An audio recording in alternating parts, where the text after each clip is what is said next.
Hello കൂട്ടുകാരെ, നമുക്കൊന്നൊരു വെള്ളരിക്ക പച്ചടി വെച്ചാലോ?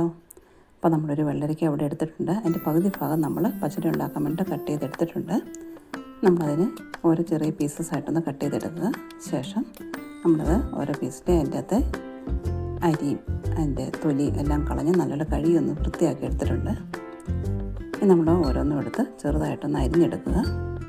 പിന്നെ ഒരു ചെറിയ സവോളയും കൂടെ എടുത്ത് ചെറുതായിട്ട് അരിഞ്ഞ് അതിൻ്റെ കൂടെ ഇട്ട് കൊടുക്കുക.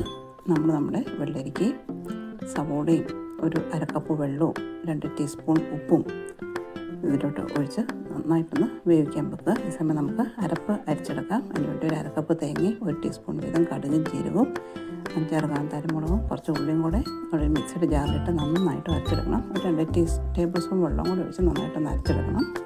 അപ്പോഴത്തേക്കും നമ്മുടെ വെള്ളരിക്ക വെന്ത് വന്നിട്ടുണ്ട്.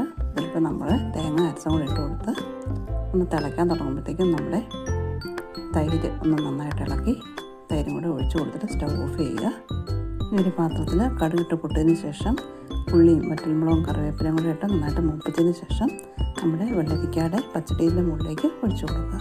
അപ്പോൾ നമ്മുടെ പച്ചടി ഇവിടെ റെഡി ആയിട്ടുണ്ട്. Thank you.